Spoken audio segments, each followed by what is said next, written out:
Բարի երեկո սիրելի հայրենակիցներ, մեր եթերում հարցազրույցի ժամ է եւ ես այսօր հեռավար տեսակապի միջոցով զրուցելու եմ ազգային ժողովրդավարական բևեռի խորհրդի անդամ Արա Պապյանի հետ։ Բարի երեկո, պարոն Պապյան։ Բարև ձեզ։ Պարոն Պապյան, մեր այսօրվա եթերի թեման այլ էր եւ մենք դրան անդրադառնալու ենք իհարկե այս եթերի ընթացքում, նախապես էինք պլանավորել այդ եթերը, բայց սկսենք նաեւ այլ թեմաներ եւ զարգացումներ կան, մի փոքր այլ հարցերի անդրադառնանք։ ԱՄՆ փոխնախագահը արդեն Հայաստանում է, գիտենք, որ սպասվում էր JD Vance-ի տարածաշրջան այցը, սկզբում Հայաստան, հետո վաղը արդեն մեկնելու է Բաքու, ճիշտ է սկզբից չկար նախատեսված Բաքու այց, բայց հետո հանկարծ օրակարգում եղավ եւ օդանավակայանում նրան դիմավորեցին Ալեն Սիմոնյանը, Տիգրան Ավինյանը, Ժաննա Անդրեասյանը եւ արտաքին գործերի նախարարի տեղակալը, իսկ արդեն նախագահական նստավայրում Նիկոլ Փաշինյանը ըստ լրատվամիջոցների հրապարակումների Բաղրամյան 26-ի մոտ նաեւ բողոքի ակցիա է իրականացվել, հերվից լսվել են ինչ-որ ձայներ ազատություն քաղբանտարկյալներին եւ ազատություն գերիներին նման հրապարակումներ եղավ։ Պարոն Պապյան, խոսվում է այն մասին, որ Վենսի այցը տարածաշրջան հիմնականում տնտեսական հարցերով է պայմանավորված, Թրամփի ուղի, աշխատանքներ եւ տնտեսական այլ հարցեր։ Ինչ կասեք դուք, նախ ինչ նշանակություն ունի այս այցը, ինչ է տալու մեզ կամ ընդհանրապես ինչ որ բան տալու է դրական առումով, խնդրեմ պարոն Պապյան։ Վենսի այցը կարևոր է, անկախ այն հանգամանքից, թե անձամբ Վենսին կամ հանրապետականների վարչակարգ ինչպես են գնահատում շատերը, այնուհանդերձ Միացյալ Նահանգները եղել եւ մնում են աշխարհի թիվ 1 գերտերությունը եւ այդ երկրի երկրորդ պաշտոնյայի այցը կարևոր է։ Բայց շատ կարևոր է այն արդյունքները եւ մանրամասները, ինչին մենք պիտի որ ականատես լինենք առաջի 2-3 օրվա ընթացքում, ինչու եմ ասում 2-3 օրվա ընթացքում նաեւ ներառելով այցը Բաքու, որտեղ շատ բանը հարաբերական է։ Հիմա մենք ինչ գիտենք այս օրվա այս ժամի իրավիճակով, մենք ունենք ինչքան ես ծանոթացա կարողացա լրատվականներից իմանալ, ըստ էության մեր պաշտոնական արարողակարգը այն է այցելություն Ցիծեռնակաբերդ հայոց ցեղասպանության զոհերի հուշարձան չկա այցի մեջ, ինչպես նաև դեռևս չկա որևէ հանդիպում, էլի որ մեր արարողակարգով նախատեսված էր եւ հաշվի առնելով ներկա քաղաքական իրավիճակը նաև ամենայն հայոց կաթողիկոսի հետ։ Այո։ Սա այսպես ասած քաղաքական մասով այսօրվա մասով։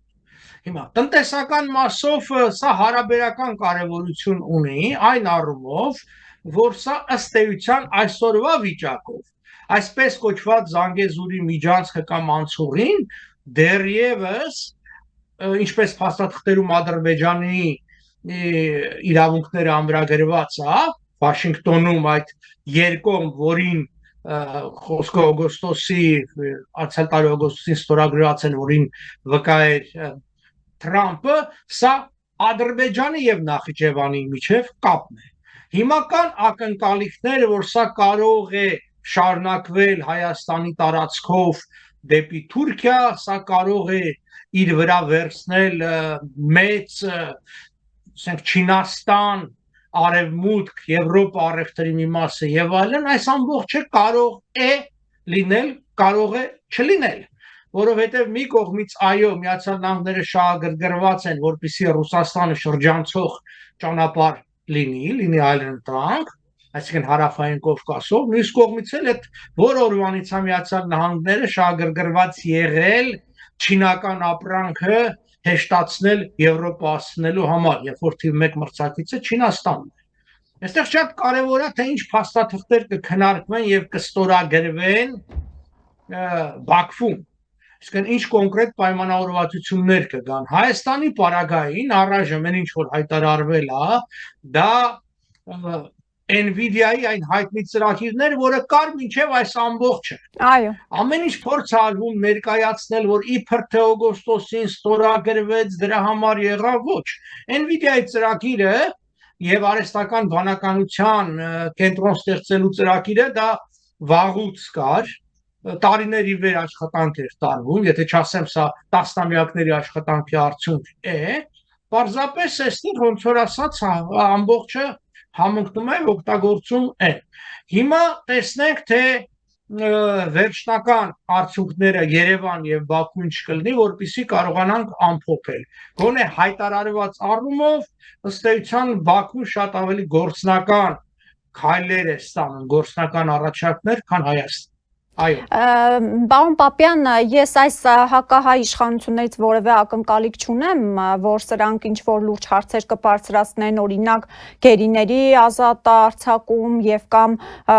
եթե ճանապարհ ենք տալիս, չէ, մեզ էլ համարժեք ճանապարհ, ինչպես ազգային ժողովրդավարական բևեռն էր նշել իր հայտարարության մեջ, դեռ բևեռի հայտարարությանը կանդրադառնանք, բայց Բաքուն կարծում եմ կհասնի ինչ որ բանի, որը նորից վտանգավոր կլինի հայկական կողմի համար։ Ինչի կարող են հասնել Բաքվում, որովհետև չկար նախատեսված Վենսիայից Բաքու, բայց Ադրբեջանը ամեն ինչ արեց, որպեսզի տարածաշրջան այցի շրջանակներում ԱՄՆ փոխնախագահը նաև Բաքու գնա։ Ինչ կարող է Ալիևը փորձի կորզել ԱՄՆ-ից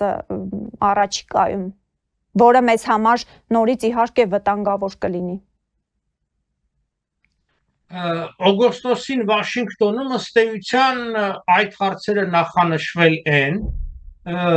որոնց մի մասին արդեն Բաքուն հասել է, մասնարարպես եռանախագահության, Մինսկի խմբի եռանախագահության լուծարումներ, որին հասավ։ Մյուս հարցերից մեկը դա ամերիկյան 907-րդ բանաձևի, այսինքն որը էական սահմանափակումներ էր դնում տեխնոլոգիաների, տեխնիկայի, զենքի վաճառքի եւ փոխանցման Ադրբեջանի, դրա վերացումն է, որտեղ յուրաքանչյուր տարի դա արվում էր նախագահի հատուկ հրամանագրով, հիմա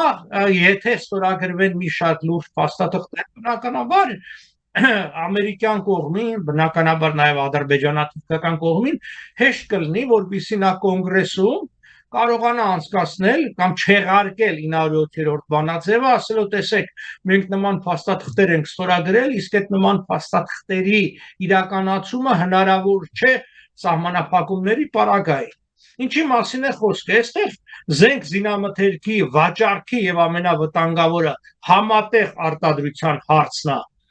Ադրբեջանում, մյուսը Ադրբեջանի վրայով միջինասիական հումքը դեպի արևմուտք, դեպի միջերկրածովյան նավահանգիստներ տեղափոխումն է։ Հիշեցնեմ նաև ձեզ, որ ամիսներ առաջ Վաշինգտոնում էլի առաջին անգամ միջինասիական հանրապետության ղեկավարները հանդիպեցին Թրամփի հետ եւ ըստ էության եկան լուրջ համաձայնությունների, ոչ միայն իրենք Ամերիկայից ստանալու ինչ-որ բաներ, այլ նաև օրինակ Ուզբեկստանը $100 միլիարդ ներդրումներ պիտի անի ամերիկյան տնտեսության մեջ, խոսքը գնում է նավթի, գազի մասին, որտեղ ինքը Ադրբեջանը այդքան չունի, խոսքը գնում է ղազախական ուրանիումի մասին, ատոմականների համար եւ այլն, եւ այստեղ դառնում է հիմնական կապող օղակը Ադրբեջանը։ Հիմա ուրիշ բան, որ Ադրբեջանը խելամիտ գտնվելով չի ուզում կախված լինել միայն Վրաստանից, որտեղ այդ ճանապարհը կար, երբ որ շատերը ուզում են ներկայացնել, որ իբր թե այս պայմանական ասած Զանգեզուրի միջանցքը հնարավորություն ատալու միջինասիական կամ ադրբեջանական հումքը Եվրոպա տանելու, դա եղել է Բաքու Թիֆլիս Կարս կամ Բաքու Թիֆլիս Փոթի երթուղով։ Ուղղակի Ադրբեջանը եւ մյուսները ստեղծում են արենտանք, որտեվ այստեղ հայկական շահը կարող է ինչ որ չափով լինել, եթե կրկնում եմ, որի մասին մենք ձեր հիշատակած հայտարարության նշել էինք, համարժեք հնարավորություններ ստանա Հայաստանը Նախիջևանի տարածքով։ Այսինքն Նախիջևանից այդ երթուղին չմտնի Իգդիր Կարս, այդ կառուցվելիք երկաթուղով, այլ գնա օրինակի համար, ասենք Նախիջևան, Երաս, Գյումրի, Կարս ճանապարհով, որ գոնե այդ մի հատվածը ոնց որ ասած ավելի երկար հատվածը Հայաստանը եւ ֆինանսական եւ տնտեսա-քաղաքական ազդեցության լծակ ձեռք բերի, բայց ես վստահ եմ, որ դա չի լինի, որովհետեւ ակնհայտ է թուրքերը արդեն իսկ հայտարարել են եւ 2.8 միլիարդ դոլար վարկ են վերցել կառուցելու զուգահեռ երկաթուղի Արաքս եւ Ախուրյան գետերի հարավային եւ արևմտյան ափերով, այսինքն Երաս-Գյումրի երկաթուղով եւ մեզ մնալու է այդ 42 կամ 48 կիլոմետր էլ հստակ չենք հասկանում ինչքանա չեն էլ ասվում, որը Հայաստանին տնտեսական առումով բերելու է չնչին օգուտներ, ասում եմ չնչին, որտեվ դա լինելու է տարեկան մի քանի միլիոն, ընդամենը անգամ տասնյակ միլիոն չէ, մի քանի միլիոն դոլար եկամուտ Եվ եթե այդ front office-ներով աշխատի, Հայաստանը ընդհանրապես որ լծակ է ձեռք չի բերելու, որտեվ այդ շփումն էլ չի դեմ, ստեղծվել է իրավիճակ, որ նշանակում է Ադրբեջանը ստացավ այն ինչ որ պահանջում էր։ Հիմա այն մյուս խոսակցությունները, որ իբր թե դրանով Հայաստանը կապաշրջափակվի, ոնց է Հայաստանը ապաշրջափակվելու։ Այդ ճանապարհը տեսել են ուրա գնում։ Ադրբեջանից Նախիջևան է գնում, դրանով ինչ է Հայաստանը ապաշրջափակվելու, որ ինչ որ հեքիաթներ են պատմում։ Պարոն Պապյան, հա։ Կներեք, 3 հանրայինի եթերում բանավեճ էին կազմակերպել եւ այսպես ճոխացրած ներկայացնում էին, թե տեսեք շուտով Հայաստանը ինչ տնտեսական զարկ է տալու, զարգանալու է տնտեսապես, տեսեք ինչպես ֆինանսներ են հոսելու եւ այլն նման, ինչ առևտրային մեծ կենտրոններ են շուտով բացվելու, սննդի կետեր։ Լսել եմ, որևէ տնտեսական հիմնավորում չեն բերում, ես կառաջարկեի օրինակի համար լսել ապավեն տրանսպորտային ընկերության գործադիր տնօրենի հարցազրույցը, կարծեմ Civilnet-ին է,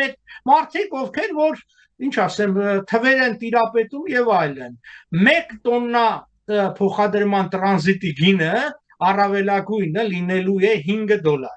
այդ տարածքով անցնելու, անգամ 1 միլիոն տոննա փոխադրման դեպքում, որը երբեք այդ թվերի չի հասնի իհարկե, լինելու է $5 միլիոն։ Դրա կեսը հանեք առնվազն ծախսերը, երկաթուղու, պահպանման եւ այլն, $2.5 միլիոն մասին է խոսքը, ինչի մասին է խոսքը։ Այն որ ասում են միլիարդավոր ներդրումներ ա լինելու, այդ նախ 42 կիլոմետր երկաթուղու կամ էլեկտրագծերի կառուցումը այդ ինչ միլիարդների արծա, երկրորդը դա Հայաստանի համար չի։ Այո, Հայաստանի տարածքում է, բայց Հայաստանի համար չի, դա Ադրբեջանի համար է, չգիտեմ, Ղազախստանի համար է, Հայաստանը ինչ է դրանից ստանալու։ Եթե համեմատելու լինենք վերջերս տարեվերջին բաժանած այդ պարգևավճարների գումարը, որը կարծեմ ընդհանուր $4 միլիարդ էր, 3 ինչքան 4 միլիարդ, որ անում է 8 միլիոն, դա ավելի շատ է, քան 2 տարվա կամ 3 տարվա մեջ այդ միջանցքից Հայաստանը կարող է ստանալ։ Կրկնում եմ, Հայաստանի օգուտը կարող է լինի այն դեպքում, եթե Հայաստանը, ինչպես մենք հենց նշել ենք, ստանա համարժեք, նույնատիպ, նույնպիսի իրավունքներ, գոնե Նախիջևանի տարածքով, Իրանի տարածքով կապվելու Պարսից ծոցի կամ Օմանի ծոցի նավահանգիստներին։ Այդտեղ հնարավորությունը կա Հայաստանի համար, բայց արդեն իսկ դեռ մենք դա չենք սկսել, իսկ արդեն իսկ դրան հակակշիռ Թուրքիան ու Ադրբեջանը ստեղծել են մի ընկերություն, որը կառուցումով է զբաղվում, կրկնում եմ, Նախիջևանի դիր-Կարս երկաթուղու։ Այո։ Պարոն Պապյան, տեսեք, բացի այդ կարդում ենք մամուլում, որ ադրբեջանական մի խումբ հասարակական կազմակերպություններ ԱՄՆ փոխնախագահի այցին ընդառաջ հայտարարություն են տարածել, հորդորելով Վենսին Երևանում բարձրացնել Հայաստանից տեղահանված ադրբեջանցիների վերադարձի, նրանց մշակութային ժառանգության պահպանության հարցը։ Վստահ եմ, այս հարցը նաև Ալիևը կբարձրացնի, հենց երբ որ Վենսը գնա Բաքու։ Սա արդյոք մենք գիտենք, որ Ադրբեջանը միշտ էլ խոսել է այս մասին, ու շարունակում են խոսել Արևմտյան Ադրբեջան եւ այլն։ Հիմա հնարավոր համարում եք, եթե անգամ Բաքվում այս հարցը բարձրացվի, հանկարծ ԱՄՆ-ն ընթացք տա այս հարցին եւ հանկարծ քննարկվի նման բան։ Այո, հնարավոր համարում եմ, որովհետեւ եթե կողմերից մեկը այդ հարցը բարձրացնում է իսկ մյուս կողմը չի ընդդիմանում, հակափաստարկներ չի բերում, կամ ինչպես մենք մեր հայտարարության մեջ ենք գրել, չէ՞, նույն հայկական մշակութային ժառանգության հարցը, արցախցիների վերադարձը միջազգային երաշխիքներով Արցախ եւ այլն, նման հարցեր չի բարձրացվում, իսկ ինչու՞ չպետք է քննարկի Միացյալ Նահանգները։ Այսինքն, եթե ադրբեջանական կողմը այդ հարցը բարձրացնում է, հայկական կողմն էլ դրա դեմ չի խոսում։ Երբևէ լսել եք, որ հայկական կողմը պաշտոնապես, այսինքն դրա դեմ խոսա, այո, տարբեր կուսակցություններ, հասարակական քաղաքական խմբավորումներ, անհատներ խոսում են դրա դեմ եւ ինչ որ փաստարկներ են բերում, բայց իշխանությունները դա չի անում։ Վերջն էլ սիրուն ասելու են, դե հարցը մարդասիրական է, մարդասիրական հարց է, հետեւաբար ինչի չպետք է վերադառնան։ Օրինակի համար հայկական կողմը ինչու չի բարձրացնում այն հարցը, որ այսպես կոչված բռնագաղթի ենթարկվածները սովետական Հայաստանից ստացել են նյութական հատուցումներ, կարծեմ այն ժամանակվա գներով 248 միլիոն դոլար փող են ստացել, ի տարբերություն, ասենք, ես դեռ Արցախը մի կողմ եմ դնում, ասենք, Բաքվի, Սումգայիթի եւ մյուս հայության, որը առնվազն 2 անգամ ավելի շատ էր եւ այլն։ Էլ չեմ ասում, թե 300,000-ը որտեղից գտան, երբ որ Հայաստանում առավելագույնը ադրբեջանցիների թիվը 80-ականներին եղել է 189,000 մարդ։ Այո։ Հիմա պարոն Պապյան, վերադառնանք ազգային ժողովրդավարական բևեռի հայտարարությանը։ Օրինակ ներկայացված է, այո, մի շարք պահանջներ, այդ թվում եւ գերիների ազատ արձակում, քաղբանտարկյալների, այդ թվում եւ Սասնա ծռերի անհապաղ ազատ արձակել եւ նաեւ հայաստանյաց առաքելական եկեղեցու վրա, հայ առաքելական եկեղեցու վրա հարձակումները դադարեցնել եւ այլն։ Հիմա ըստ ձեզ ինչ որ ակնկալիք կա, ես որովհետեւ նաեւ որոշակի քննադատություններ եղավ այդ թվում եւ մեր որոշ աջակիցների կողմից, թե ումից ինչ եք պահանջում, էլի, ասենք դուք կարծում եք, որ Վենսը, ով օրինակ ըստ որոշ պնդումների ռուսական գործակալ է, ակնկալում եք, որ գալու է եւ ընդհանրապես դրական ինչ-որ բան եք սպասում։ Եվ նաեւ հայտարարության մեջ նշված էր, որ ազգային ժողովրդավարական բևեռը լոբիստական գործունեության շրջանակներում ԱՄՆ փոխնախագահի չէ, գրասենյակի հետ աշխատում է։ Այս հայտարարության տեքստը արդյոք կհասնի անձամբ Վենսին, թե ոչ, պարոն Պապյան։ Եվ իսկապես կա արդյոք որևէ ակնկալիք, որ այս նամակը կընթերցեն, կծանոթանան ինչ իրավիճակ է, վերջը իրական ռեալ վիճակը որն է Հայաստանում։ Ուրեմն սա հայտարարություն էր, սա նամակ չէր, եթե հիշում եք, սա մեր դիրքորոշումն էր, իսկ մենք Վենսին նամակ դեռևս ուղարկել ենք դեկտեմբերի կեսերին, որը անձամբ ինքը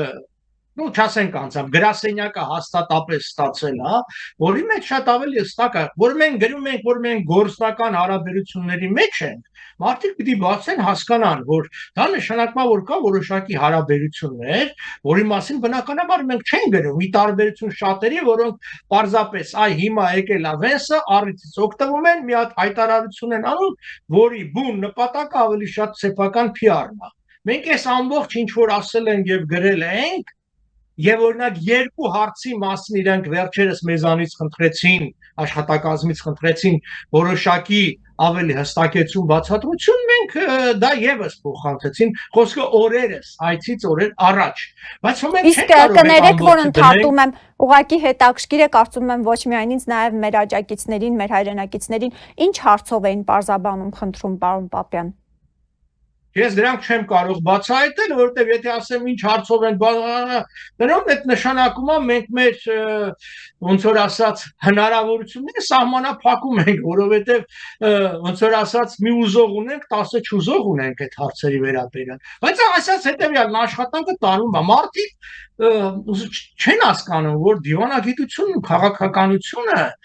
դա թատրոն չէ բեմի վրա, դա ավելի շատ հետևողական, շատ չերևացող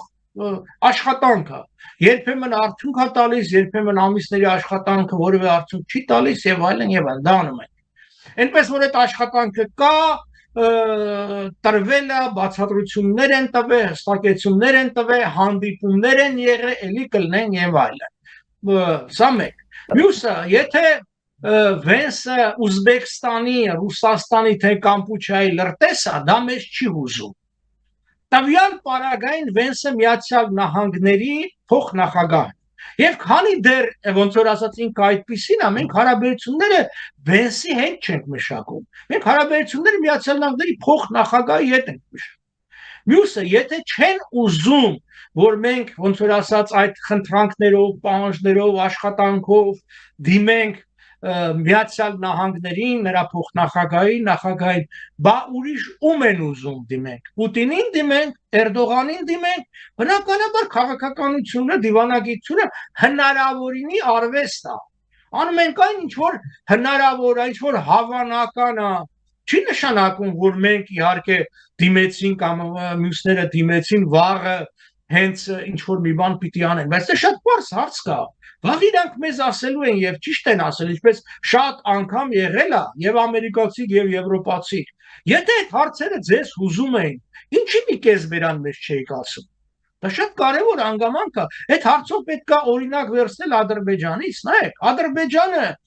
ամեն փոքր հարցի անգամ արձագանքում է։ Ինքը անում է իր քաղաքականությունը անկախ նրանից այդ ազդեցություն կունենա, ինքը արձանագրում է, այսինքն ինքը դիվանի համար արխիվների համար պահում է։ Եթե ինքը անգամ բողոքում է, որ ինչու են հայաստանցի սպորտսմենները ելույթ ունենալու գեղասահքում Արցախին նվիրված երաժշտության ներքո, տեսեք չէ թվում է երկթական հարց է, հիմա շատ-շատերը կասեն, դե ինչ պետք է այդ հարց անել, ազատագրել ենք իրանց տեսանկյունից ճակերտների մեջ, մերն է, դե հիմա երգում են, պարում են, թող երգեն, պայն, չէ, իրենք երբևէ թույլ չեն տալի կես քայլ նահանջ, այն որտեղ կարող են սեփական շահերը պաշտպանել, եւ դա ճիշտ է, այդ սարվում դիվանագիտությունը։ Հետեւաբար, այստեղ մեզ պետք է քննադատել, որ նո այդքան մեծ չէ, մենք անում ենք առավելագույնը, իշխանությանը քննադատել, որ ոչ թե ինքը ինչ որ մի բան անում Ամերիկայի հետ, այլ մենք քննադատում, որ քիչ է անում, բավարար չի անում, շեշտադրումները ճիշտ չի դնում, սրա մասին է խոսքը։ Այսինքն, այո Կներեք մի ճշտող հարցեր ունեմ, քանի չենք անցել այդ թեման։ Ես ճիշտ հասկացա, որ փաստորեն Հայաստան այցից առաջ Վենսի աշխատակազմից, փոխնախագահի աշխատակազմից, ինչ որ X հարցերի վերաբերյալ այլ կարծիք են ցանկացել իմանալ, ընդդիմության կարծիք են ցանկացել իմանալ, ոչ թե իշխանությանը պարզ է գալիս են, հանդիպում են ունենում, ճշտում են։ Հիմա ես շատ չեմ խոսում, այսպես իրենք երկու հարցի վերաբերյալ կոնկրետ ազգային ժողովրդավարական բևեռի կարծիքն են ուզել եւ մենք դա գրավոր իրենց ներկայացրել ենք։ Պարոն Պապյան, իսկ մի բան էլ հարցնեմ, կարևոր հարցեր են, ուզում եմ հասկանալ տարածաշրջանային հարցեր են, թե ներքաղաքական։ Ավելի շատ աշխարհաքաղաքական, տարածաշրջանային լրջագույն հարցեր, այսպես ասեմ։ Պարոն Պապյան, հիմա տեսեք, եկեք այսպես հասկանանք, ներքաղաքական հարցերը ածանցյալ են Հայաստանի պարագային գոնե, աշխարհաքաղաքական չէ իրավիճակին։ Այսօր երբ որ եկեղեցու դեմ պայքար է սկսել Նիկոլ Փաշինյանը, դա ներկայացնում է որպես աշխարհաքաղաքական պայքար, չէ, ինքը ասում է նրանք KGB-ի շպիոն են, մենք բոլորս օմեգան մերոնցից չի, չգիտեմ, մենք այդ բոլոր հրապարակումները մեր մասին դնում ենք մի կողմ, այ իրենք KGB-ից են։ Հիշում եք, մեզ ժամանակին մեղադրում էին ամերիկյան լրտես լինելու մեջ, ինձ դա բնականաբար նաև կանադական եւ այլն։ Հիմա ձեր չի տալի դրա այդ մեղադրանքը այդպես ներկայացնել։ Հիմա ասում են Ռուսաստանի է։ Ու երբ որ ասում ես երկու փաստ բերեք, թե ինչի ենք մենք Ռուսաստանի կամ չգիտեմ այսինչի այնինչի խաղը խաղում եւ այլն, փաստեր չկա, կան սեփական թերի իմացության եւ տեղեկություններին չտիրապետելու հիման վրա տարբեր եզրակացություններ, բայց գիտեք քաղաքական պայքար է եւ կեղտոտ պայքար է ցավոք սրտի եւ իրենք լավ են հասկանում, որ հատկապես իշխանությունները կամ մյուսները, որ շատ ավելի հնարավորություններ ունեն, այդ թվում մեդիա հնարավորություններ, բնականաբար ասում են մենք կմեղադրենք, հետո դու գնա, եթե կարող ես արդարացիս, երբ որ սկսում ես արդարանալ, դա արդեն նշանակում է դու ընդունեցիր նրա խաղի կանոնները։ Պարոն Պապյան, կարող ենք գլոբալ առումով նշենք, որ ԱՄՆ փոխնախագահի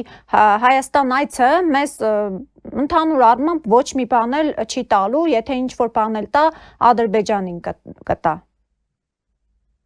Այսօրվա վիճակով, եթե կրկնում եմ նորից, եթե չփոխվեն որոշ բաներ, այն են այդ ծրագիրը հիմա Զանգեզուրյան միջանց կոչեք ինչ չշարունակվի Հայաստանի տարածքով երաց Գյումրի ճանապարհով մինչև Կարս եւ եթե Հայաստանը չստանա նույն երաց Ջուլֆա ջուղա ճանապարհով ելքը դեպի Պարսից ծոց Հայաստանը ոչինչ չի ստանա բացի ժամանակավոր խաղաղությունից որովհետեւ սրանով ինքը կբավարարի Բաքվին, կբավարարի Անկարային, կբավարարի Վաշինգտոնին, կբավարարի Մոսկվային եւ մի քանի տարով, կարծում եմ 2-3 տարով այդ խաղաղությունը կլինի։ Մինչեւ որ նրանք շահագործման հանձնեն Իգդիր Կարս երկաթուղին, որից հետո արդեն եւ ամրացած լինեն հարավային Զանգեզուրում, որից հետո արդեն իրենց հնարավոր կախվածությունը Հայաստանից շատ ավելի կչանա, բնականաբար արդեն այլ իրավիճակ կլինի։ 2-3 տարին հավատացեք, ներկա փուլում շատ երկար ժամանակահատված է, շատ բաներ կարող են փոխվել եւ հոգուտ մեզ եւ ի վնաս մեզ։ Հոգուտ մեզ փոխվելու հիմքում երկու աշխարհակական գործընթացը որ գնում է մեկը հնարավոր փոփոխությունները Իրանում եւ Իրան-Արևմուտք հարաբերությունների իմ հարցը կանխեցիք, լավ։ Ես ուզում եմ հասկանալ, պարոն Պապյան, ԱՄՆ-ն ուշադրությունը սևեռել է մեր տարածաշրջանի վրա, որովհետև որ երկիրն է իր համար կարևոր, Իրանն է կարևորությունը այստեղ, դրա համար են այսպես ուշադրություն կենտրոնացրել, որովհետև փաստորեն Վենսի այցից հետո մի հատ էլ Ալիևն ու Նիկոլ Փաշինյանը նորից պիտի գնան Վաշինգտոն մասնակցեն այդ Թրամփի խաղաղության խորհրդի այդ միջոցառումներին։ Հարավային Կովկասը ինքը որպես տնտեսական միավոր տրոհված է, պառակտված է, մեկ եւ թույլ է։ Այսինքն այս հարավային Կովկասի ամբողջ տնտեսությունը ներառյալ այսքան գոված, չգիտեմ, ադրբեջանական ճակերտավոր հզորագույն տնտեսությունը ոչինչ է։ Տնտեսական առումով հաստորեն ըստ էության որևէ կարևորություն չի ներկայացնում։ Միակ կարևորությունը որպես տարանցիկ ճանապարհների եւ փոխադրումների հնարավորություն է։ Այն էլ ոչ թե հիմնական, ածանցյալը, որը էլի կարևոր է։ Հիմա այստեղ այո, կարևորը Իրանի հարցն է եւ Ռուսաստանի հարցը։ Հիմա Իրանի հարցը ավելի սուր է դրված, որովհետեւ Իրանի Պարագային աշխարհակական մեծ փոփոխություններ կարող են տեղի ունենալ, մասնավորապես Հնդկաստան-Իրան, Հարավային Կովկաս, Եվրոպա երթուղին։ Հիմա, երբ որ ես խոսում եմ Իգդիր Կարս երկաթուղու կառուցման մասին եւ շատ ավելի խոսում էի դա կապված Զանգեզուրի միջանցքի հետ, բայց իրականության մեջ դրա քողի տակ Թուրքիան կառուցում է այն հնարավորությունը, որ եթե հանկարծ Իրանի վրայով հնդկական ապրանքները գան Եվրոպա անցնելու լինեն, նրանք մտնելով Նախիջևան, իսկ առանց Նախիջևան մտնելու դա հնարավոր չէ, երկաթուղին Զանգեզուրի վրայով չի գնալու, բնականաբար այն ինչ որ գործում է, այն Նախիջևանից մտնեն Թուրքիա եւ Թուրքիայով գնան դեպի Կարս եւ շարունակությունը եւ ոչ թե մտնեն Հայաստան։ Այսինքն տեսեք, Թուրքիան հիմա դեռևս սաղմնային վիճակում գտնվող հնդ-իրանական երկաթուղին եւ այդ միջանցքը Իրանով է ուզում անի, արդեն հիմիկվանից դա սկսել է, թեև դրա հավանականությունը, ինչ ասեմ, 50-50 է, թե այս առաջիկա տարիներին կլինի, թե չէ, մարդիկ 3 եւ ավել միլիարդ դոլար փող են ծախսելու դա անելու համար։ Մենք էլի մնալու ենք կոտրած տաշտակի առջև, որտեւ եթե մենք գոնե հիմա կարողանանք այդ հարցը բարձրացնենք եւ հիմա այդ ճանապարհը բացենք եւ գործարկենք, գոնե դա կմնար որպես զուգահեռ ճանապարհ։ Իսկ եթե դա փակ է մնում, իսկ թուրքական երթուղին բացվում է, մենք նշանակում ընդհանրապես թե անգամ Իրանի պարագային, եթե Իրան-Արևմուտք հարաբերությունը բարելավվում են, անգամ այդ պարագային ոչինչ չենք ստանում։ Այսինքն, պարոն Պապյան, այդքան որ Պևերը ասում էր, որ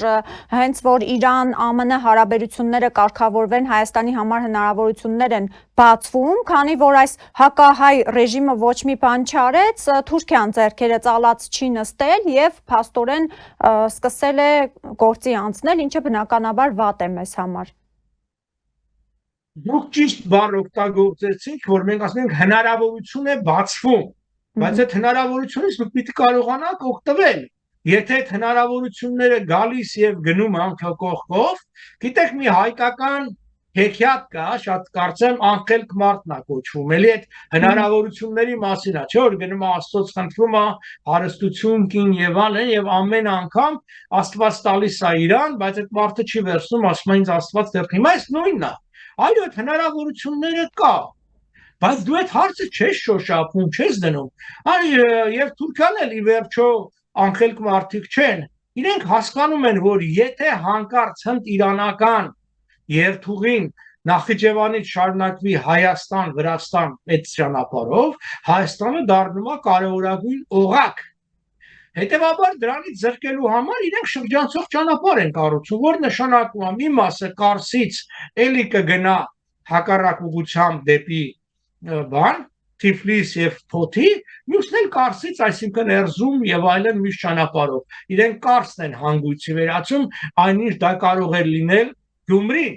որը ստեյցան 100-ամյակով Գյումրին եղել է ցարական Ռուսաստանից, այդ ի վերջո երկաթուղային կենտրոնը հայաստանյան սովետական Հայաստանի Երևանը չի եղել, Գյումրին է եղել։ Հիմա տեսեք, այս ամբողջը կա, հնարավորություններ կան, գալիս են, գնում են, բայց պիտի օգտագործես, ինչպես կյանքում է լինում, նույն իրավիճակում մենք տեսնում ենք մարդկանց, ովքեր կարողանում են պահ օգտագործել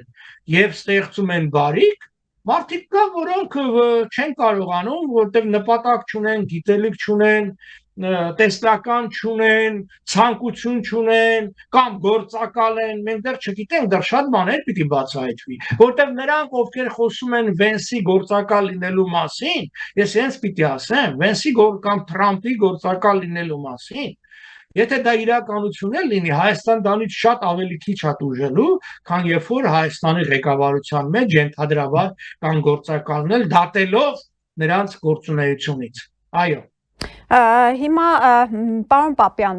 սրանք եթե ինչ-որ պահել օգտագործում են, փորձում են օգտագործել, ոչ թե մեր երկրի հայրենիքի շահերից, զուտ իրենց իշխանությունը պահելու պահերն են օգտագործում։ Իրենց իշխանություն պահելու համար որ կողմ ձեռնտու է, այդ կողմ էլ կթեքվեն։ Մի օր Արևմուտք, մի օր Ռուսաստան, չէ, օրերս Ալեն Սիմոնյանը Ռուսաստանում էր, մինչ այդ մի ամիս առաջ բան էր անում, շատ խիստ ելույթներ էր ունենում, հիբրիդային պատերազմ են սկսել նախընտրական շրջանում Հայաստանի դեմ եւ այլն, բայց ոնց էր, չէ, արդարանում Մոսկվայում։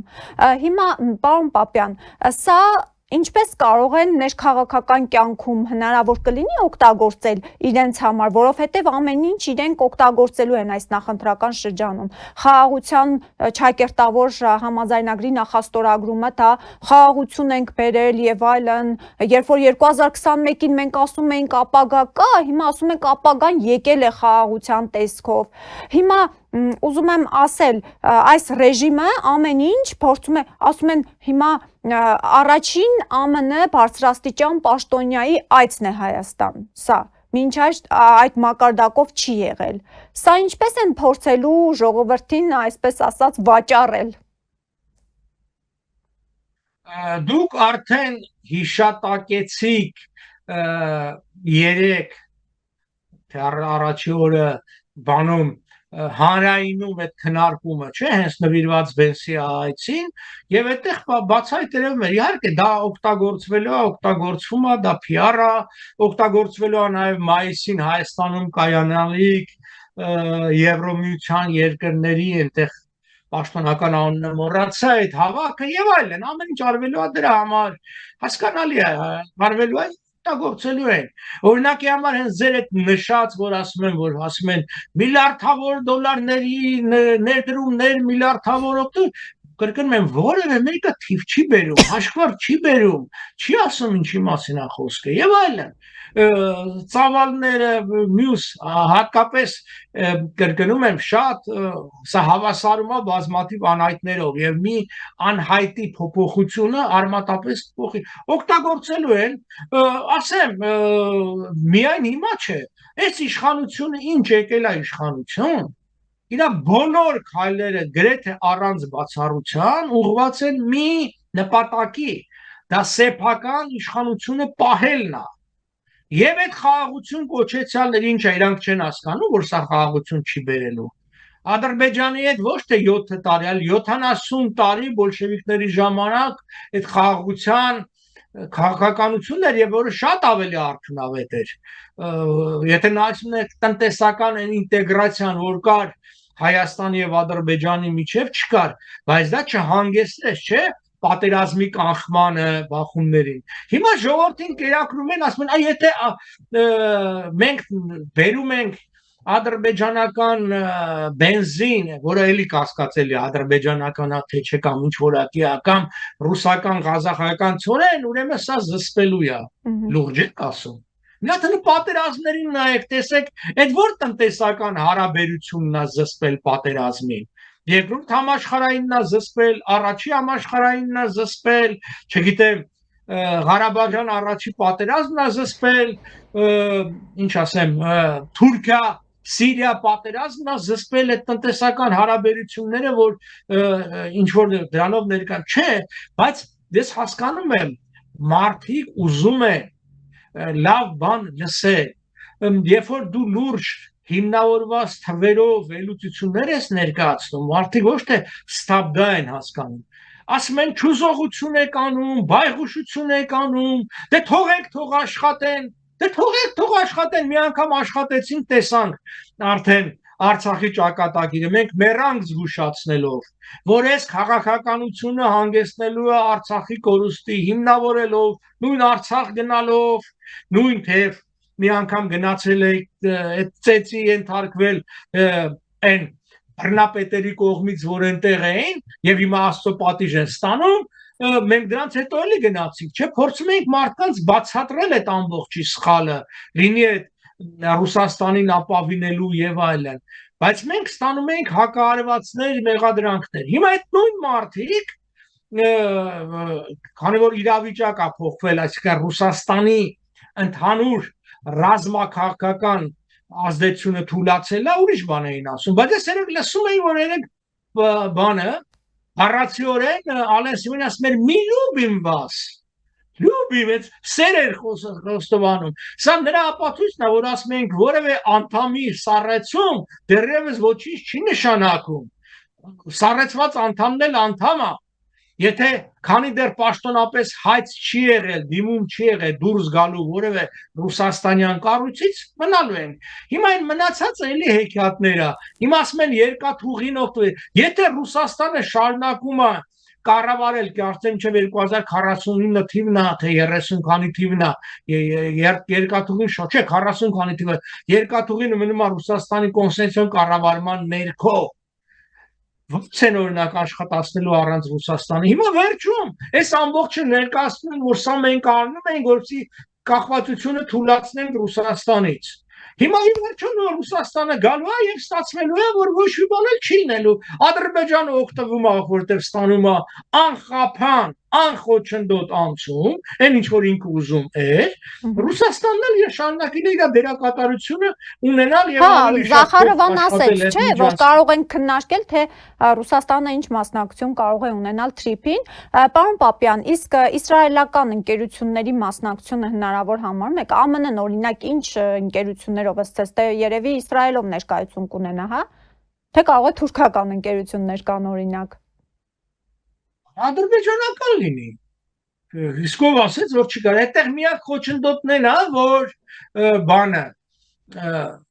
Հայաստանի իշխանությունները այդ բաժնետոմսերի վաճառքին պիտի տան համաձայնած համաձայնությունը։ Իսկ որևէ մեկը կասկածում է, որ եթե եկավ պահը Նիկոլի իշխանությունը չի տալու այդ համաձայնությունը, Նիկոլի իշխանությունն ասում է, եթե մենք չհամաձայնվենք այս քայլին, ապա լինելու է պատերազմ։ Այն նույնն էլ ժամանակ են ասելու, եթե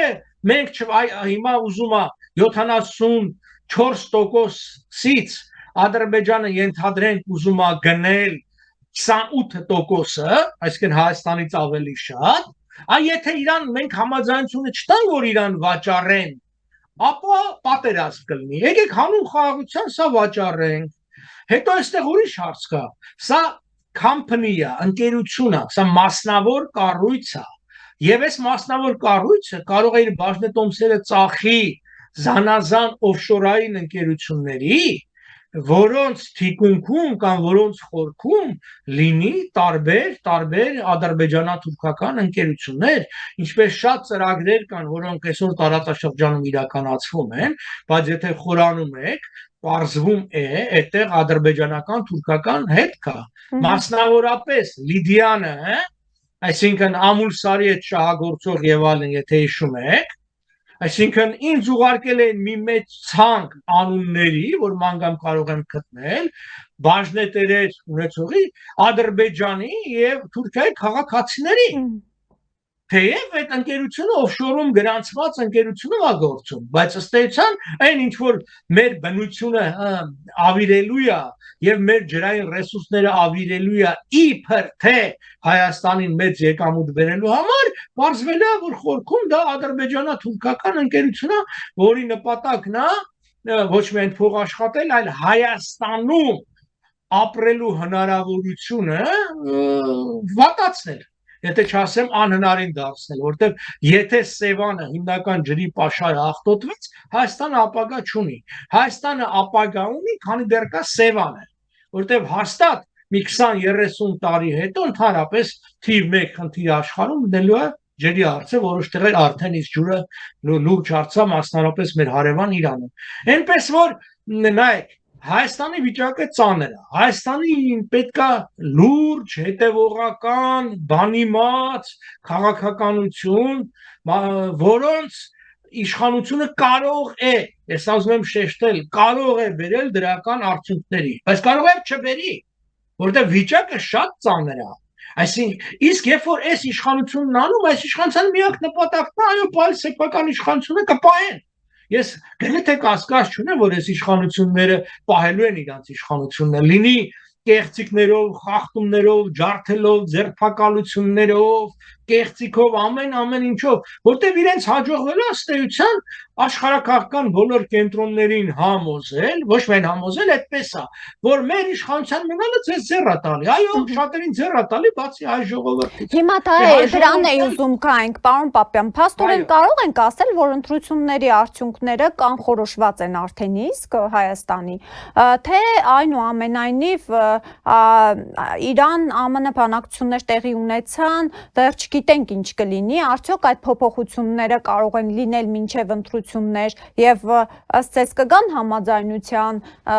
օրինակ Փեզեշքյանը գոհ էր, չէ՞, ոնց որ թե բանակցությունների արդյունքից, արդյոք մինչև ընտրություններ կարող է լինեն փոփոխություններ եւ Հայաստանում էլ դա տարածվի, թե արդեն իսկ կարող ենք ասել, որ Նիկոլ Փաշինյանը ունի բոլոր աշխարհաքաղաքական կենտրոնների աջակցությունը եւ բռնապետական ռեժիմի հաստատմամբ վերընտրվելու է, որովհետեւ ուզում եմ պարոն Պապյան մի շատ փոքր օրինակ բերեմ։ Մենք անցած շաբաթ օրը փետրվարի 7-ին մեր կենտրոնական գրասենյակում ակտիվի հանդիպում անցկացրեցինք, հետո երբ որ դուրս էինք գալիս, մեր այդ տարածքի բնակիչներից մեկին հանդիպեցինք, կարճ զրույց ունեցանք, փաստորեն պատմում է, ասում է 5 շաբթի օրերն է, թե երբ է որ Նիկոլ Փաշինյանը գալու է գրասենյակ, այդ տարածքում է, չէ, Ալեք Մանուկյանի վրա է քաղաքացիական պայմանագրի կենտրոնական գրասենյակը։ Ասում է, չեք պատկերացնում մեր բնակիչներից համար ինչ անհարմարություններ են ստեղծվում։ Ժամը 2-ից սկսած բոլոր մեքենաները տարածքից դուրս են գալիս, նախ այդ տարածքի բնակիչների մեքենաները, այդ տարածքի բնակիչների մուտք ու ելքը, հատկապես ավտոմեքենայով գրեթե անհնարին է դառնում, ԱԱԾ-ն իր հերթին է գալիս աշխատանքներ տանում, արդեն ժամը 4-ի կողմ մի երկու շարքով ոստիկաններն են կանգնում եւ այդպես մինչեւ ժամը 11-ը այդ մարդիկ ասում են աշխատանքից տուն ես գալիս, չգիտես ուր տեղավորվես, ոնց գնաս քո տուն հասնես, այնպես է պատմում, որ հիմա չեմ կարող այդ մարդու զայրույթը փոխանցել մեզ սիրելի հայրենակիցներ, բայց սա է էլի, որ ասենք ընդամենը մեկ նիստ անելու համար այդքան մի քանի շենքերի ու կից փողոցների բնակիչների այդպիսի մեծ անհարմարություններ են պատճառում։ Սրանք հենց ընտրությունները մոտեցան եւ արդեն իսկ պարզ է, թե ինչ մեթոդների էլ կդիմեն, որ Նիկոլի վերընտրությունը այս ռեժիմի զավթումը ապահովեն։ Հիմա ինչ կասեք, հնարավոր է, որ եթե փոփոխություններ լինեն, այստեղ էլ լինի փոփոխություն, թե արդեն իսկ կարելի է նշել, որ վերջ արդեն սրանք վերընտրված են։ Ես Իրան-ամերիկյան հարաբերությունների փոփոխություն, այսինքն բարելավումը, եթե Իրանում ինչ-որ բան էլ փոխվի,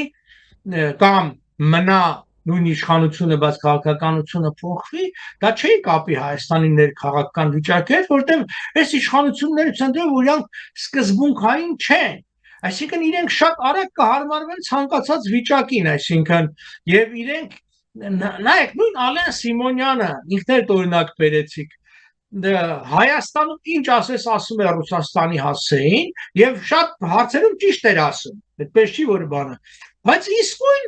գնաց Մոսկվա չէ տես բան չեմ ասում այդ իրանք լրագրողներն են կեղծել են խախտել են եւ այլն ու սա միակ դեպքը չէ եւ առաջի դեպքը չի որ մենք տեսել ենք անելու է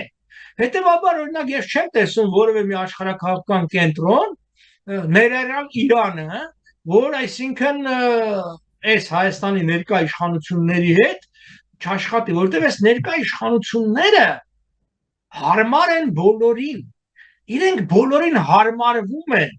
բոլորին տալիս են այն, ինչ որ այդ բոլորն ուզում են, հերթով, քայլ առ քայլ, այսինքն խնդիր չեն առաջացնում Ցանկացած երկիր ուզում աշխատի մի իշխանության հետ, որի հետ հեշտ է եւ ոչ թե պահանջներ ա դնում, չէ՞։ Հիմա եթե ենթադրենք Հայաստանի իշխանությունը նույն Վենսի առաջ դներ Նախիջևանով համարժեք Միջանցքի ստանալու հարցը, դա նշանակում է խնդիր է Վենսի համար, պատվիրակության համար, որ իրենք այդ Բաքվում պետք է առնվազն այդ հարցը բարձրացնեն։ Այդ չի դնում լավ է։ Հիմա արդյոք դուք լինեիք ամերիկացիների ու Վենսի փոխարեն, կուզեիք Հայաստանում գա մի իշխանություն, որը ձեր աշխատանքը բարձրացնի, ինչ կարելի է Հայաստանի հաշվին ամեն ինչ լուծել եւ success story, հաջող պատմություն կամ բան ցույց տալ, ասել 8 խաղաղություններից մեկն է եւ այլն։ Եվ սա պիտի հաշվի առնել, որ ամերիկացիների եւ Թրամփի համար անձամբ շատ կարեւոր է այդ ձևական պահերը եւ այլն։ Հիմա տեսեք, Նիկոլ Փաշինյանը ունի արտաքին քաղաքական բոլոր կենտրոնների, այդ թվում նաեւ Մոսկվայի Այս բոլոր խաղերով հանդերձ, այդ թվում նաև Մոսկվայի աջակցություն, ինքը հարմար է բոլորին։ Մոսկվա, Բաքու, Անկարա, Վաշինգտոն, Եվրոպա, չգիտեմ, Թեհրան, մեր բոլորին, ինքը բոլորին բան է, բայց ամենաշարքը իհարկե Անկարայի եւ Բաքվին ունի ներքին աջակցություն, որովհետև Հայաստանում բանակը, ոստիկանությունը, KGB-ն, քննչականը, բոլոր պետական գործիքները իր ձեռքում են։ Դուք եք ասում, որ ժամը 2-ից փակում են, մինչև 11-ը մարդկանց բանն են։ Հայաստանում բռնատիրությունը ոնց ալնում։ Ասում են կարողանում ենք խոսանք։ Հա դե լավ, կարողանում ենք խոսանք, հետո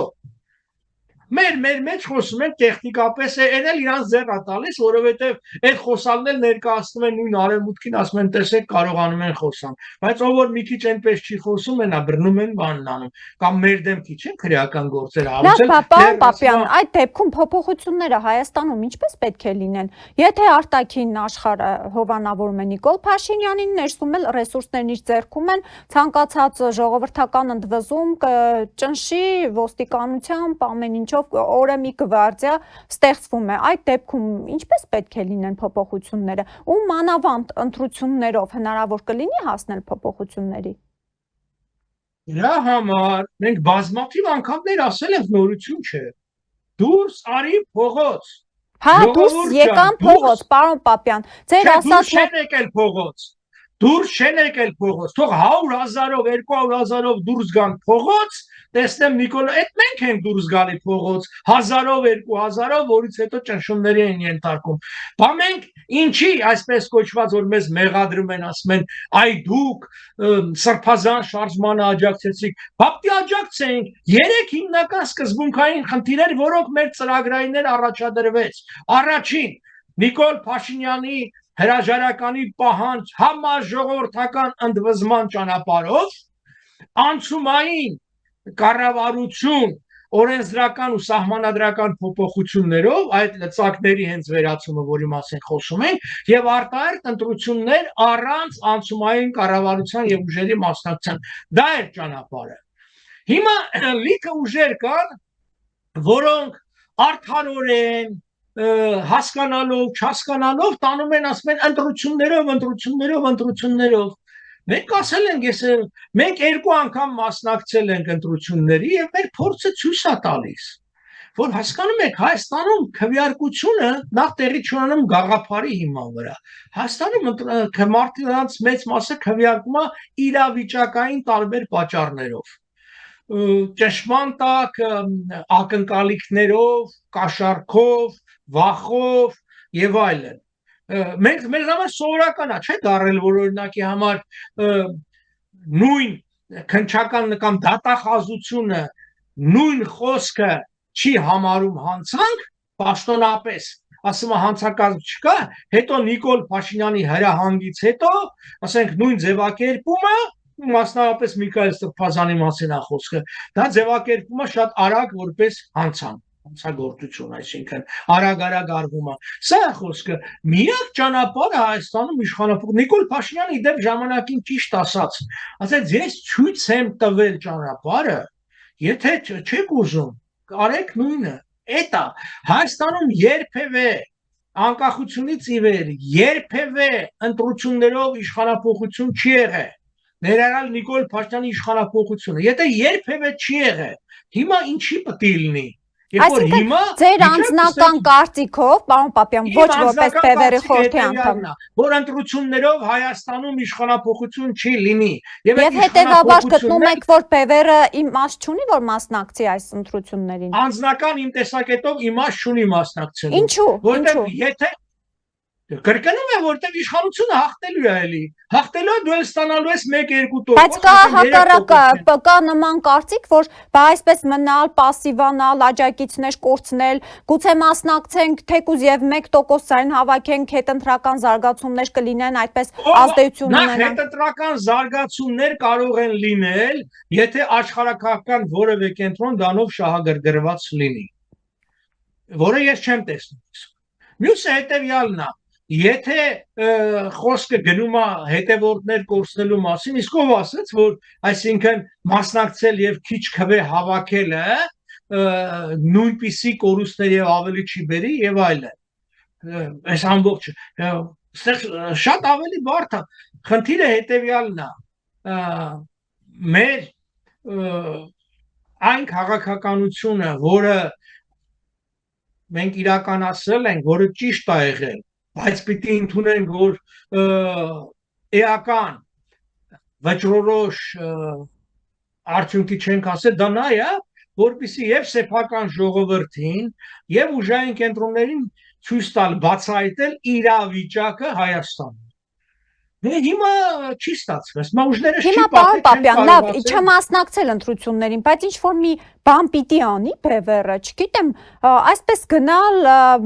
պասիվացման ճանապարհով, սա ուշ կտանի, պարոն Պապյան։ Ինչ որ ակտիվություն է պետք, չէ՞, եթե ընտրությունների չես մասնակցում, լավ, ինչ է սա, չգիտեմ, ինչ որ մի գործընթաց պիտի առաջարկի, չէ՞, օրինակ կա կարծիք գնալ ժողովրդի հետ շփվել, ինչ որ խոսել։ Գնալ ժողովրդի հետ շփվելու համար դու պիտի նստես 3-4 ավտոմեքենա եւ գնաս այդ ժողովրդի հետ շփվելու։ Ճանապարհին ձեզ կանգնեցնելու են, ինչպես է եղել է, 3-4 ավտոմեքենայից 2-3-ը բերման են ենթարկվելու, այսպես ստանելու են տարբեր հիմնավորումներով, որ անվադողերը մաշված են, տեղ պասպորտ չկա, մյուսա ինչ որ տուգանք, մուգանք։ Հետո գնալու ես այդ ժողովրդին նախապես հրահանգած են լինելու, վախացած են լինելու, ոչ մեկը չգնաք եւ չչփվեք, չխոսեք։ Անկամ դալիս չես կարող Դե բայց այդպես լինի, պարոն Պապյան, բոլոր քաղաքական ուժերն են պետք է ձեռքերները ծալեն, մի կողմ քաշվեն, նստեն, չէ՞։ Նույնը բոլորին էլ կարող է, չէ՞, սպառնալ, ով էլ գնա, փորձի ինչ-որ խոսել, կարող են մեքենայել, բերման։ Չի կարող սպառնալ, որովհետև այդ բոլորի մի զգալի մասը հենց ստեղծված են նրա համար, որպեսզի իրան գնան, հենց շփվեն այդ ժողովրդի հետ։ Խի մենք չգիտենք, որ նախորդ ընտրությունների ժամանակ որոշ բաների, այսպես կոչված անդիմադիր ուժերի բանակը քվեր տալի զուտեն պատճառով, որպեսզի 3% ավել անցնեն եւ պետությունը կարողանա փող տալ օրենքով եւ պահեր այդ բաները։ Հիմա էլ են չի ստեղծվում այդ ուժերը, եւ ստեղծվելու են եւ աջակցելու են, թե չէ։ Հայաստանում ճնշվում են այն ուժերը, ովքեր իսկապես անդիմադիր են, մասնավորապես դա ազգային ժողովրդական բևեռն է, որը հանդես ունի հստակ դիրքորոշում, ծրագիր եւ այլն։ Իսկ եթե դու սազանդար ես եւ եթե դու կպած իբր ընդդիմություն գովք ես անում իշխանության տարբեր ծրագրերի եւ այլն, բան ընդհակառակը վերելու են եւ իսկ ես չեմ ասում որ խորհրդարանում այսպես կոչված ընդդիմություն չլինելու, ես լինելու է։ Չէ, ուղղակի պարոն Պապյան, այս քաղաքական пассивությունը օրինակ շատ կա կարծիք, որ լավ տեղ չի տանի, բևերի փաստորեն միայն լավ տեղ չի տանելու։ Հերնե ջան, լավ չի տանում, բա ինչ ենք ասում, երկիրը կործանվում է։ Սա տանելու է երկրի կործանման, բա այդ ենք ասում։ Իհարկե դրանց էլ վատ էլ չկա, բայց ինչ անենք։ Ինչ անենք, չի լինում, չի ստացվում։ Այդ ժողովուրդը իր հետույքը չի ուզում բարձրացնի դիվանի ու բասկաթոռի վրայից։ Ինքը մունաթ է գալիս Պապյանի վրա, Սեֆիլյանի վրա, Չուկասյանի վրա, մյուսի վրա, ասում է հելեք արեք, քիչ եք անում, չգիտեմ, էս արեք, այն արեք։ Վենսի վրա մունաթ գալի, մյուսի վրա մունաթ գալի, ինքը չի ուզում բան անել։ Ինքը ուզում է այս իշխանությունի հետ լավը լինի, մի երկու կոպեկ գցեն իր բերան, ինքը ապրի, իր խնդիրը լուծի։ Դե հետազնում լավ բանը չի տանելու։ Բա մենք էլ ենք այդ ասում որ լավ բանի չի տանելու։ Իմ ասածը ուրիշ բան է, պարոն Պապյան, տեսեք, յուրաքանչյուր քաղաքական ուժ, այդ թվում եւ մեր շարժումը ունի իր հետևորդների բանակը։ Երբ որ այդ հետևորդները տևական ժամանակ տեսնում են, որ այդ քաղաքական ուժը որևէ ակտիվ փուլ չունի, ուղղակի ինչ որ կա, բայց չի երևում, բայց դա տանում է ուժ, դեպի ուժ, կորցնում է, չէ՞, մարդիկ է կորցնում, ամեն օր ինչ որ մարդիկ հեռանում են մեզանից, սա ուժ կարող է տանել։ Սա քաղաքական пассивության պատճառով է, որ այդպես է լինում, բայց լավ, ասենք մինչև ընտրություններ էլ пассив եղանք, ընտրություններից հետո վաղը մյուս օրը լավ այդ մարդիկ ում գնան ընտրեն, ինչ անեն, ինչ որ բան պիտի ասվի, ինչ որ բան պիտի առաջարկվի այդ մարդկանց, թե չէ։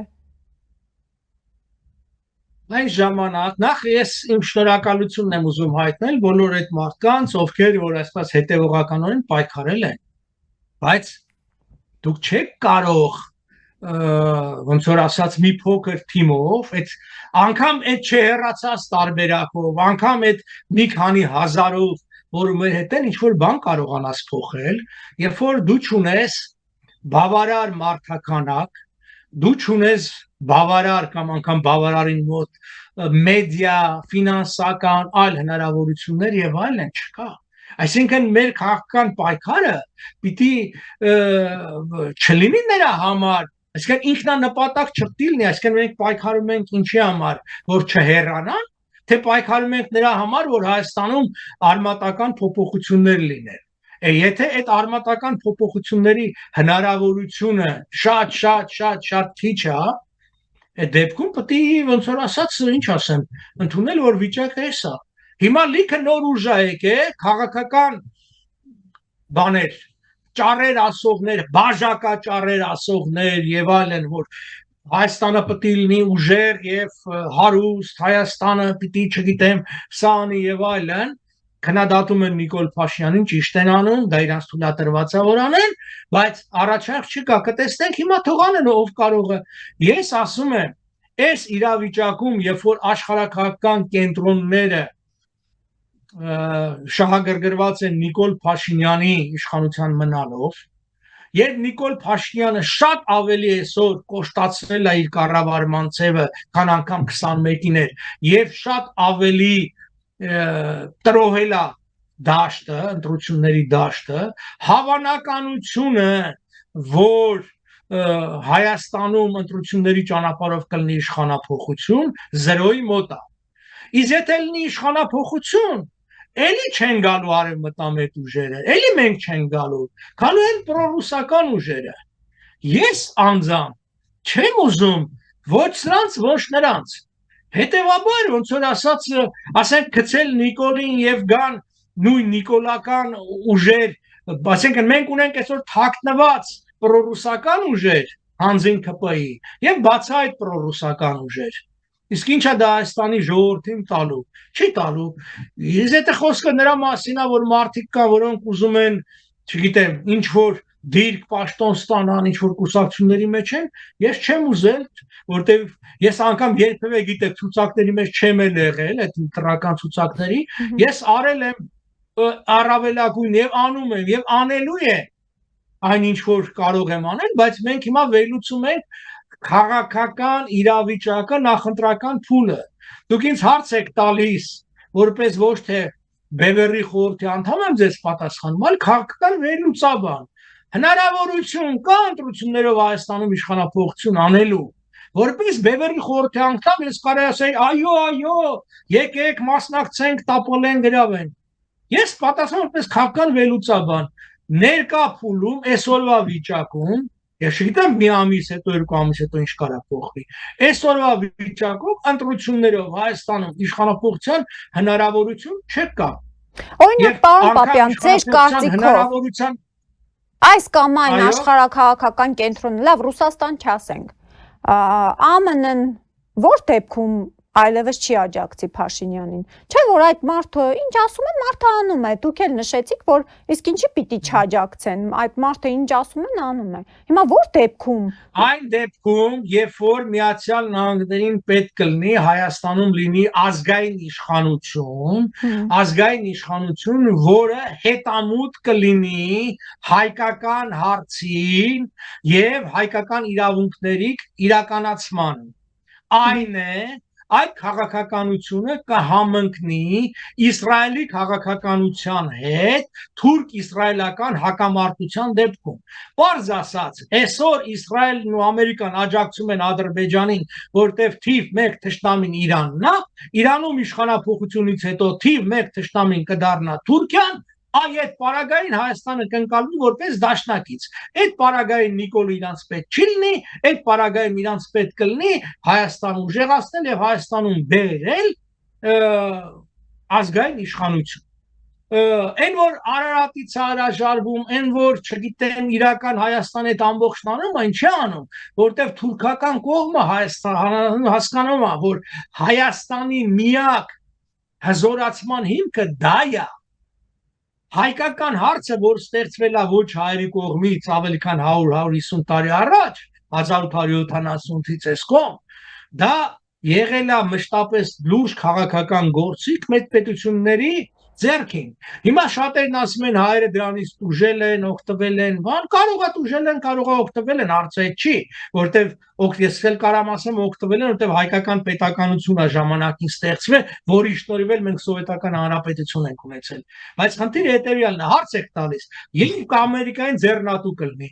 երբ որ Իրանը դադարի լինի թիվ 1 թշնամին, Թուրքիան լինի թիվ 1 թշնամին։ Թուրքիան այն դեպքում թիվ 1 թշնամին կլինի, երբ որ Իրանը դադարի արդեն լինեն վտանգ ինչ որ Իսրայելի համար եւ իսրայելա-թուրքական հակամարտությունը սրի եւ խորանա։ Այդ դեպքում բնականաբար այլևս ոչ թե Ադրբեջանն է հարավային Կովկասում դիտարկվելու որպես թիվ 1 դաշնակից եւ խաղացող, այլ Հայաստանը։ Այդ դեպքում էլ Հայաստանում իշխանափոխությունը կլինի։ Այո, Պարոն Պապյան, հիմա կանք այն հարցին, որի հետ կապված մենք պլանավորել էինք մեր այս զրույցը։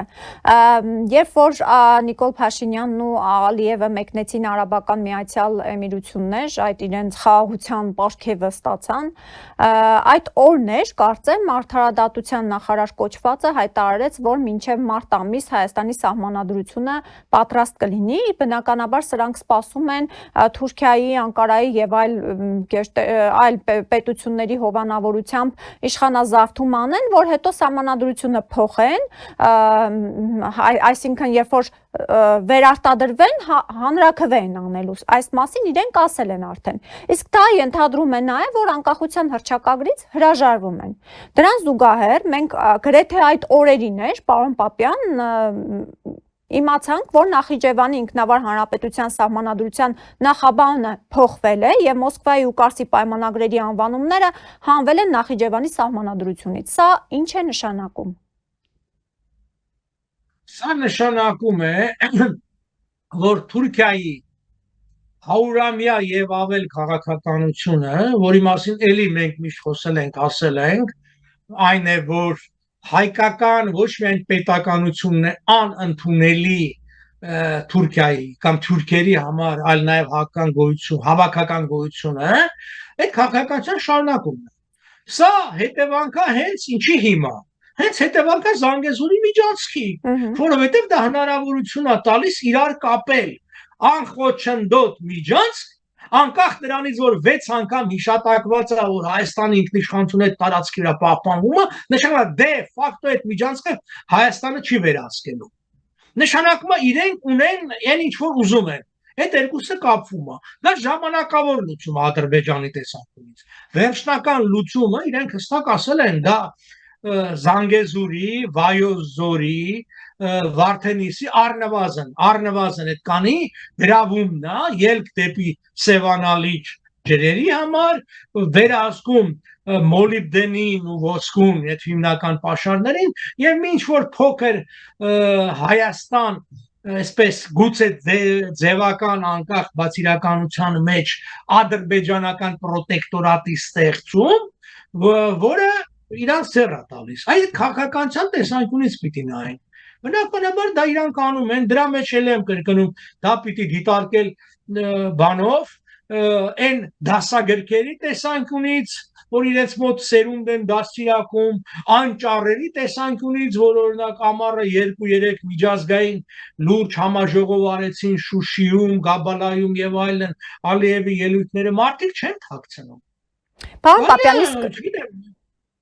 այո։ Հա, իսկ Նախիջևանը կորցնելու վտանգ արդյոք տեսնում է Ադրբեջանը, որովհետև փաստորեն առաջին ընթերցմամբ ավելի վաղ էր, չէ, այս օրինագիծը ընդունվել, հիմա երկրորդ ընթերցմամբ ընդունվեց եւ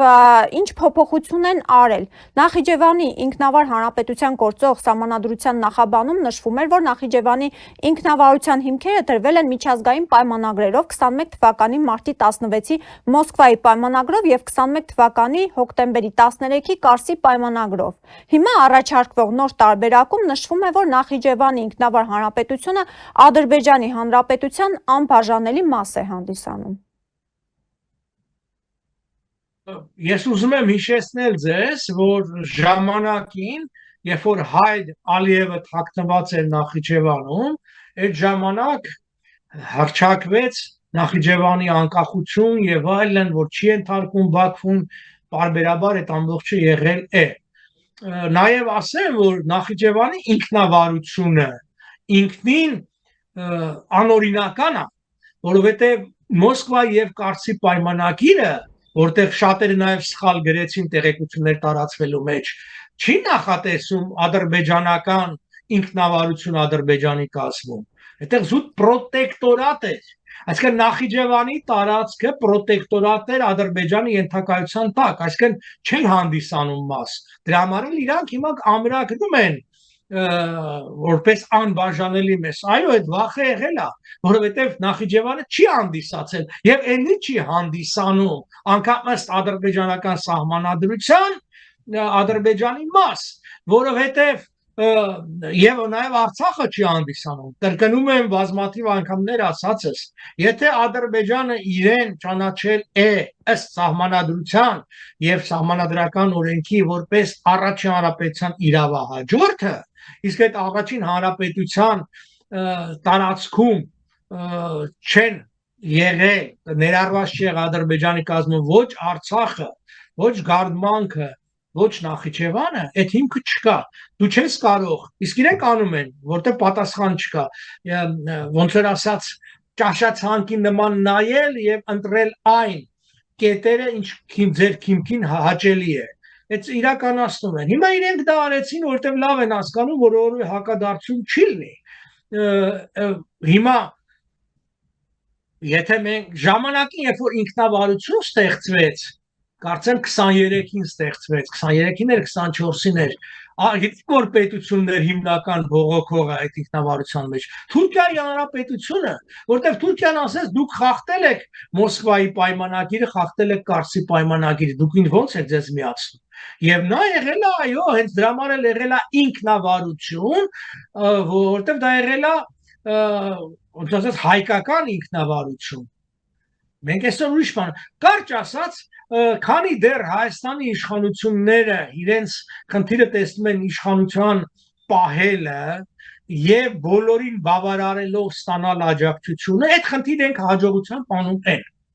Իրենց համար լավ է։ Այդ տեսանկյունից որ նայում ես, իրենք հաջողակ են, իրանց պետքա իշխանություն պահելը պահում են։ Հիմա Հայաստանը կլինի 28000 թե 18000 կամ 16000 իրանց չի ուզում։ Միևնույն է, իրենք միշտ էլ կարող են վարկեր վերցնել, չէ՞, մենք տեսնում ենք, տարին 1 միլիարդ վերցնում են, միշտ էլ կարող են պարգևավճարներ ստանալ, միշտ էլ կարող են սեփական բիզնեսները տնել։ Հիմա Հայաստանում կապրի 1 միլիոն մարդ, Հայաստանը կունենա 10000 քառակուսի կիլոմետր, իրանց այդ ամբողջը չի ուզում։ Չէ, ուղղակի պարոն Պապյան, հետաքրքիրը մի րոպե վերջացնեմ, ասում եք շատ կարող է շատ վատ հետևանքներ, իհարկե կարող է։ Բայց ես 8 տարի մտել եմ այս քաղաքականությանը, չէ, 8 տարի առաջ էր այս ամբողջը պարզ։ Բայց ես 8 տարի հետո ընկալում եմ, որ չէ, գնալով վիճակը վատացել է։ Գնալով վիճակը վատացել է եւ ժողովրդի, ինչ ասեմ, մոտեցումն է վատացել։ Ժողովուրդը ոչ թե ստապվում է, ժողովուրդը ոչ թե ավելի պայքարող է։ Եկեք պետք է ընդունենք մի փաստ, որ 26 թվականին ժողովուրդը շատ ավելի բանա խեղճացած, շատ ավելի հարմարվող է, քան անգամ 21-ին, քան անգամ 18-ին։ Դրա համար էս է հարցը։ Եթե այն ժամանակ իշխանությունը կարողացել է հանգիստ կեղծել, պարտադրել սեփական քվեները, ի՞նչ է հիմա իրանց խանգարելու նույնը անելու, երբ որ ինքը չի տեսնում դիմացը ժողովրդի պայքարը, այսինքն եթե ժողովրդի հույսը բևեռն է, որը որպես ընտրություն ճիշտ է, բայց որպես աջակցություն չկա, բնականաբար ստանալու են ինչ որ ստանալու է մի խորհրդարան, որտեղ իշխանությունը պահպանելու է իր ոնց որ ասած իշխանությունը, որտեղ ընդդիմության մեջ փոփոխություններ, նոր պրոռուսական ուժեր գալու են, որպես ընդդիմության հիմնական, այսպես ասած, դիտողային ընդդիմություն, 1-2 այսպես իշխանության մի հատ երևի այսպես արևմտամետ մեկին կանցկացնեն, ճակերտավ արևմտեղ, մի հատ էլ ազգայնական մեկին էսև կանցկացնեն, իրանց կողմից ստեղծված եւ վերահսկող, արևմուտքին էլ ցույց կտան, աշխարհին էլ ցույց կտան, որ մենք բազմակուսակցական ժողովրդավարություն ենք եւ այլն։ Ժողովուրդը ինքը իշխանությունը պատկանում է ժողովրդին։ Դա սահմանադրական դրույթ է։ Հետևաբար իշխանությունը, եթե պատկանում է ժողովրդը էլ պիտի լուծի այդ իշխանության հարցը։ Չի ուզում լուծի որևէ քաղաքական ուժ առանց համաժողովրդական աջակցության չի կարող որևէ բան անել։ Այո։ Պարոն Պապյան, այս հարցն էլ տամ, ուղղակի ժամանակն էր հետաքրքիր, թե ինչու Ադրբեջանը հիմա շտապեց այդ փոփոխությունը անել։ Չէ՞ որ ունենք Հայաստանում մի իշխանություն, որը հաստատապես անգամ Արցախ բառը չի արտաբերում, ուր մնաց Նախիջևանի հարց կամ Նախիջևանով ճանապարհի հարց բարձրացնել։ Հետևաբար հետաքրքիր էր, թե ինչու Ադրբեջանը գնաց այդ քայլին։ Կարող ենք ենթադրություններ անել, մասնավորապես կարող ենք մտածել, որ այն ընկերությունները կամ քաղաքական ուժերը, որոնք պիտի շարունակեն այդ ճանապարհը, այսինքն Նախիջևանով որտեղ Զանգեզուրի միջանցքը դուրս է գալի Նախիջևան, չէ՞, հետո Նախիջևանով դեպի Թուրքիա, կարող է նրանց համար այդ իրավական խոչընդոտը բանա խնդիր է, կարող են դրել բանի առաջ այդ հարցը, որ կետը փոխել, որ հանկարծ որևէ մեկը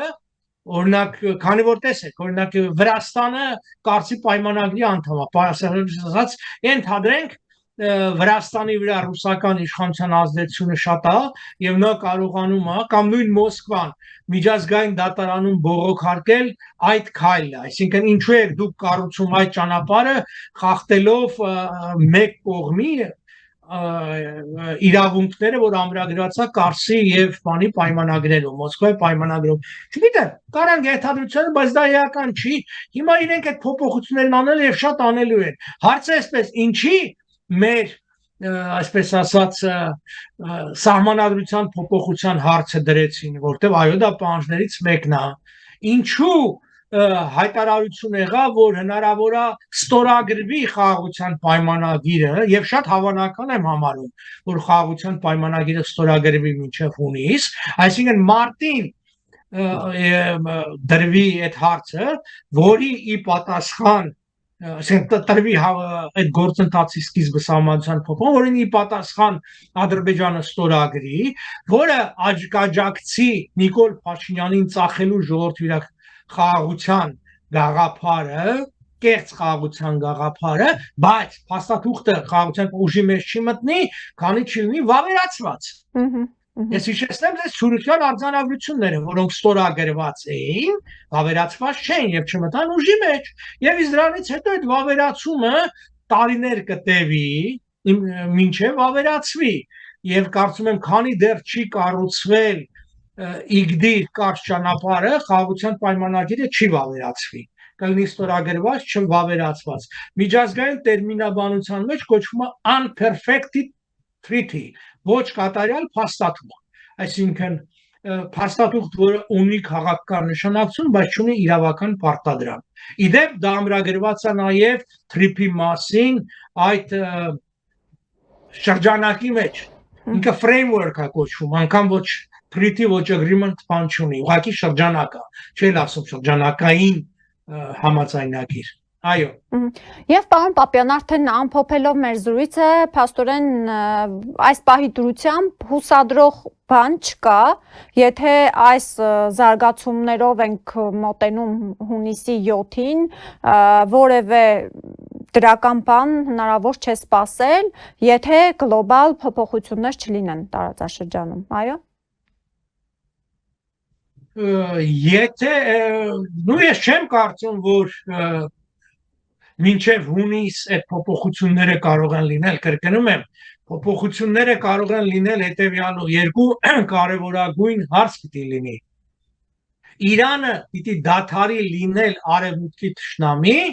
Թուրքիան պիտի դառնա արևմուտքի թիվ 1 թշնամին։ Այդ երկու աշխարհացունց փոփոխությունները պիտի լինեն, որպիսի աշխարհը շահագրգռված լինի Հայաստանի դերերի մեծացման եւ Հայաստանում իշխանափոխության։ Քանի դեռ դա չկա, հավանականությունը իշխանափոխության, էնել արևմտյան ուժերի կողմից, արևմտյան թափես անհնար է, այսինքն այնտեղ գալու է ռուսական խաղացողներն էլ էլի ես ասում եմ, թե